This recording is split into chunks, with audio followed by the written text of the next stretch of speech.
On April 6, 1986, 9-year-old Antonette Cayedito vanished from her home in Gallup, New Mexico. What followed was a heartbreaking mystery filled with strange phone calls, possible sightings, and unanswered questions that haunt her family to this day. That night, Antonette went to bed at home after spending the evening with her mom, Penny, and her younger sisters. Around 3 a.m., someone knocked at their door. Her sister later said Antonette got up to answer it, thinking it might be their uncle. But when the door opened, Antonette disappeared into the darkness, never to be seen at home again. A year later, police received a chilling phone call from a young girl who claimed to be Antonette. In the recording, she cried out for help, saying she was in Albuquerque and that she was being held against her will. Before the operator could get more details, a man's voice interrupted, and the call was abruptly cut off. Hello? I'm Antonette Cayedito. Okay, whereabouts in Albuquerque? Who said he could use a help? Hello? Antonette, where are you? Antonette? Investigators and family members believed it was truly Antonette's voice, but they were never able to trace the call. Over the years, there have been reported sightings of Antonette.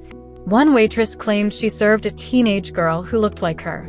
The girl allegedly dropped a note begging for help before being taken away by 2 adults. Unfortunately, that lead, like so many others, went cold. Many theories swirl around the case. Some believe Antonette was abducted by strangers, while others suspect someone closer to her may have been involved. The lack of evidence and conflicting stories have made it one of New Mexico's most haunting cold cases. Decades later, Antonette's case remains unsolved. Her family continues to hope for answers, while investigators urge anyone with information to come forward. Even the smallest detail could be the key to solving this decades-old mystery.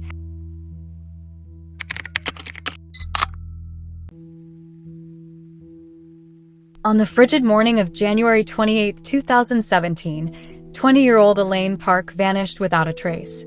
Last seen on camera in a gated Calabasas community, and days later, her car was found abandoned on the Pacific Coast Highway with her belongings still inside. What happened next remains unknown. Elaine, an aspiring actress and college student, spent the evening with Divine Compere, who went by Dev. They took an Uber to a movie and returned around 1 a.m. to his Calabasas home. Elaine was calm and smiling normal. Just another quiet night. At 4 a.m., Dev reports Elaine awoke shaking, possibly experiencing a panic attack. He tried to calm her, but she left roughly 2 hours later. Surveillance captured her walking to her car at 6:05 a.m., looking composed, not distressed. 5 days later, Elaine's gray 2015 Honda Civic was found abandoned along PCH in Malibu. The doors were unlocked, keys in the ignition, lights on, the battery dead. Inside, Elaine's phone, laptop, backpack, wallet, cash. Everything still there. No sign of struggle. Search efforts began quickly. Beach, forest, mountains. With bloodhounds, cadaver dogs, drones, and divers. Yet, no trace of Elaine was found. Investigators considered she had taken her own life, but her family insisted it was out of character. They believed foul play was more likely. The couple did have some trouble within their relationship when text messages surfaced, but Dev has not been considered a person of interest. Elaine Park's disappearance remains one of the most baffling cases in Southern California. Surveillance trails ended. Evidence remained undisturbed. Answers vanish. If you know anything, even the smallest detail, please contact the Glendale Police Department. Her family continues to hope for justice, and so do we.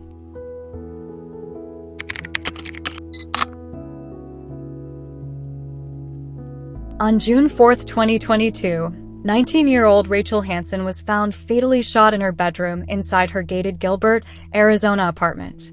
Despite her desperate call for help, justice for Rachel remains elusive 3 years later.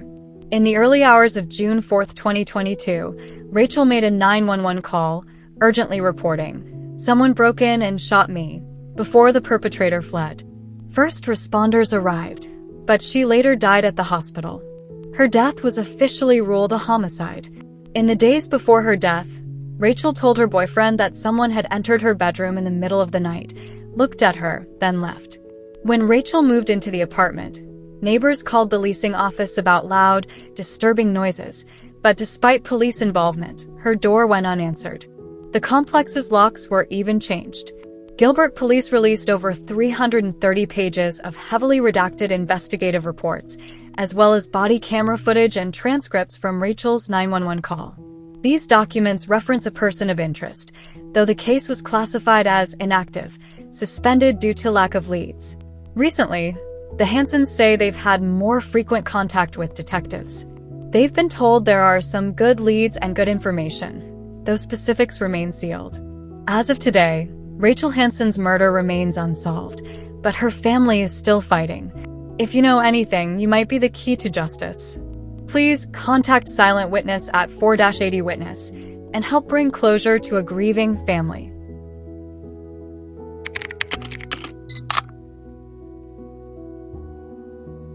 One ordinary January morning in 2006, 24-year-old Jennifer Kesse vanished from her Orlando condo, leaving behind a pristine apartment, a missing car, and a mystery that still haunts her family nearly 2 decades later. Jennifer worked as a finance manager and had recently purchased her own condo in Orlando's Mosaic at Millenia Complex. She returned from a weekend getaway in the U.S. Virgin Islands and went to bed as usual on January 23, 2006. Around 6 p.m., she called her parents on her way home. She then spoke to her boyfriend at 10 p.m., and that was the last anyone heard from her. The next morning, Jennifer didn't show up at work, a glaring red flag, as she never missed a shift or a morning check-in.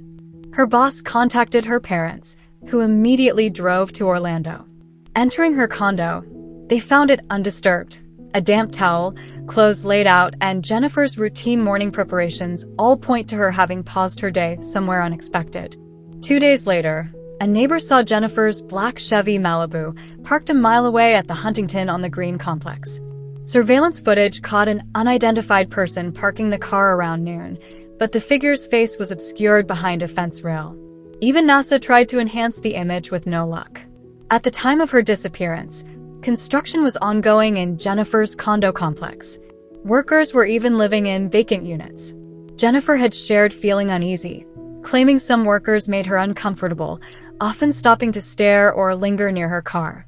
Her family's private investigator suspects someone among those workers could be involved, yet canine searches in those units turned up nothing.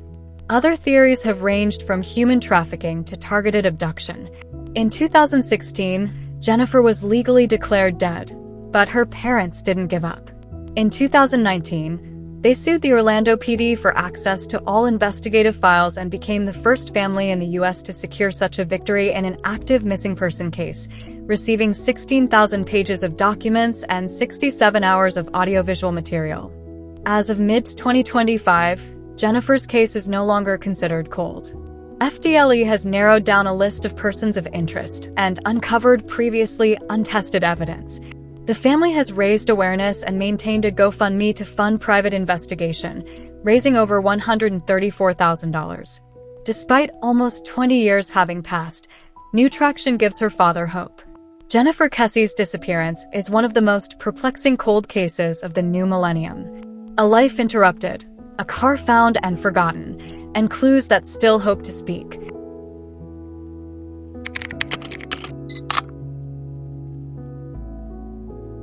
What happens when a marriage filled with secrets ends in murder?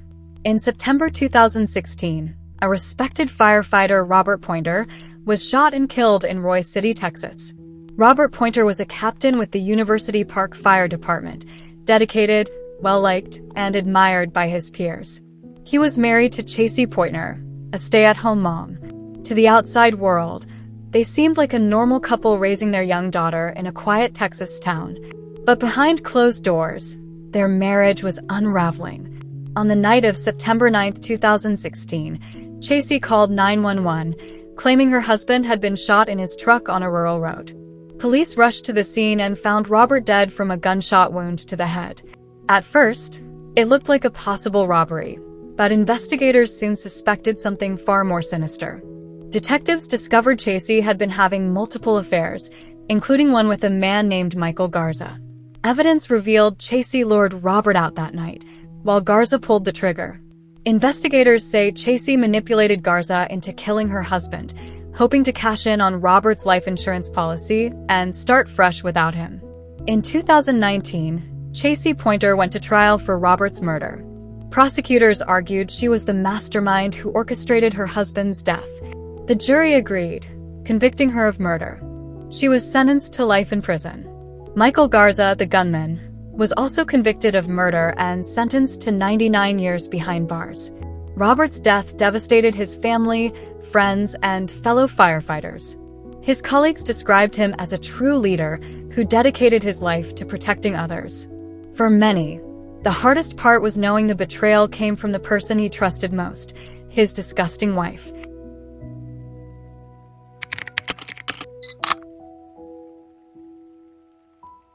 Just after finishing her day at school on January 9, 2024, 13-year-old Naya Harris vanished. One smile, one goodbye, then nothing. Naya was last seen stepping off her school bus in Detroit, wearing light blue jeans, Nike sneakers, and a bright Rugrats print puffy jacket, likely still waving goodbye to her classmates. Then the quiet began. She never returned home, never logged back on, never responded to messages or alarmed her family. Investigators found texts indicating Naya had arranged to meet a man named Jarvis Butts after school.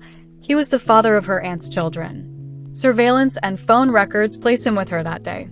Clothing she was wearing and her school ID were discovered near the Rouge River, damaged, suggesting a struggle. In September 2024, prosecutor Kim Worthy announced charges: first-degree premeditated murder, second-degree criminal sexual conduct, and child sexually abusive material. Though Naya's body hasn't been found, authorities say overwhelming evidence indicates she was killed and that she was pregnant with Butts' child. Court documents reveal a disturbing picture: years of grooming through explicit messaging since 2022, and searches on his devices for abortion methods and even red antifreeze. In 2022, CPS received at least 5 complaints naming Butts, including one that specifically mentioned Naya, but records show the Detroit Police Department didn't follow up on the claim. Authorities later acknowledged they could have done better. A judge ordered Butts to stand trial in early 2025, citing compelling testimony, including from Naya's aunt and other haunting eyewitness accounts. As of August 2025, pretrial hearings continue, including arguments over evidence access and new charges in separate sexual assault cases. His trial is scheduled for October. Naya Harris's life ended in the cruelest betrayal, and her voice deserves justice. If you know anything, even the smallest detail, speak up. Let her story not be in vain.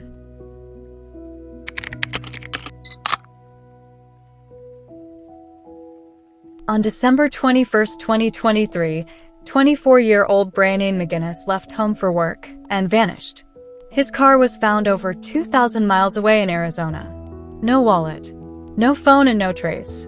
Braonain, living in Glen Burnie, Maryland, typically worked night shifts for a food distributor.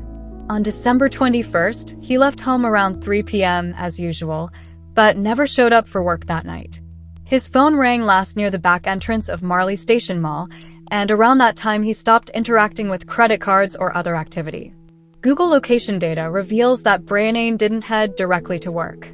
Instead, he stopped at Arundel Mills Mall around 3:45 p.m., spending nearly an hour browsing at Bass Pro Shop. Later, at 5 p.m., he visited another store to pick up a prescription and withdrew $200 at 5:20 p.m. before grabbing a bite at Chick-fil-A. He then headed back to Marley Station Mall until contact was lost.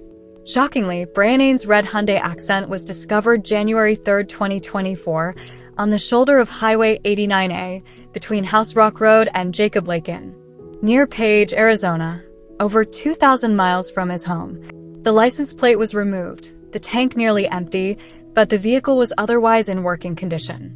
Inside were a folded pair of jeans, a Grand Canyon brochure, and a cryptic note stating the car was functional and could be kept. Authorities believe Braonain left the car on foot. Extensive searches in the area by local sheriffs and rescue teams turned up nothing. The family reports no drug or alcohol issues, and no known threats. In fact, the disappearance remains wholly unexplained. As months passed, the trail grew colder. The case was spotlighted on the Vanished podcast. Yet, even after nearly a year, there's no solid lead on Braonain's whereabouts. Some inconsistencies in official reports, like variations in eye color or location details between law enforcement and databases, complicate public understanding. Braonain McGinnis vanished without a trace. His journey ended in the desert, but the questions remain. If you know anything, no matter how small, please speak up. As of today, this case remains unsolved.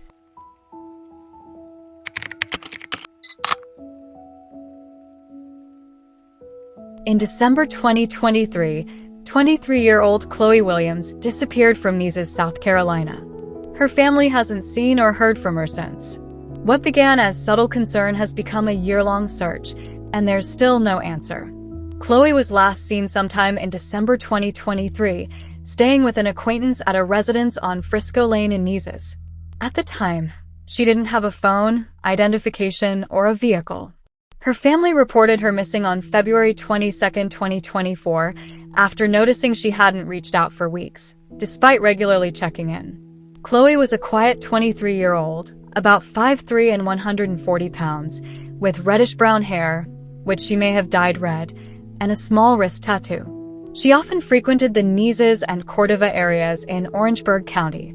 Despite limited connections in the area, her disappearance hit her family hard, especially given her strong bond with her grandmother and subdued personality.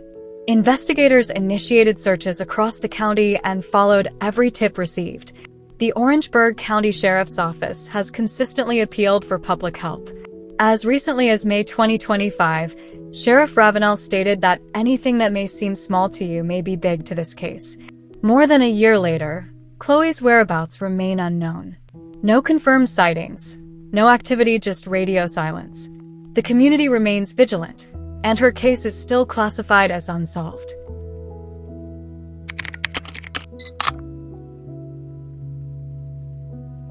On May 1, 2001, 14-year-old Sarah Elizabeth Kinslow vanished without a trace from Greenville, Texas. Despite numerous leads and over 2 decades of searching, her fate remains a haunting mystery. That morning, Sarah's father dropped her off at Greenville Middle School around 7:20 a.m., but Sarah never attended her classes. Later, her friends revealed she had planned to skip school and meet them at Eastmount Cemetery. She never arrived. Authorities conducted a search using a tracking canine, which followed Sarah's scent for 2 blocks before it abruptly ended in the middle of the street. This suggested she may have gotten into a vehicle. 1 week after Sarah's disappearance, 18-year-old Curtis Wayne Bell was arrested for aggravated sexual assault of a child. During the investigation, it was discovered that Sarah had been sexually involved with Bell. He was one of the friends she was supposed to meet that day. Over the years, there have been unconfirmed sightings of Sarah. In early 2004, she was possibly seen in Oregon and later in British Columbia. Her parents believe her disappearance may be connected to the Lake Tawakoni area, particularly Waco Bay. Despite numerous leads and searches, Sarah remains missing. Her case is still classified as a runaway, and her whereabouts are unknown. Sarah Elizabeth Kinslow deserves to be found. If you have any information about her disappearance, please contact the Greenville Police Department or the National Center for Missing and Exploited Children.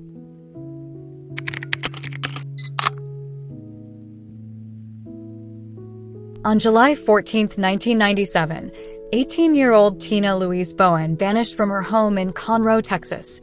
Despite extensive investigations and over 2 decades of searching, her fate remains a haunting mystery. Tina was last seen inside her residence on Silverdale Road in Conroe, Texas. In the early hours of July 14th, she spoke with her boyfriend on the phone. Later, around 3:30 a.m., her mother checked on her and found her asleep. By 9 a.m., Tina was gone. All her belongings, including her purse, were left behind. Authorities believe she left voluntarily, possibly to meet someone she knew who knocked on her window, a habit she had with friends. Investigators initially considered Tina's boyfriend a suspect after he failed a polygraph test. However, Tina's family does not believe he harmed her. The circumstances surrounding her disappearance remain unclear, and foul play is suspected. Despite numerous leads and searches, Tina remains missing. Her case is still classified as a runaway, and her whereabouts are unknown. The community continues to hold out hope for answers. Tina Louise Bowen deserves to be found. If you have any information about her disappearance, please contact the Texas Department of Public Safety.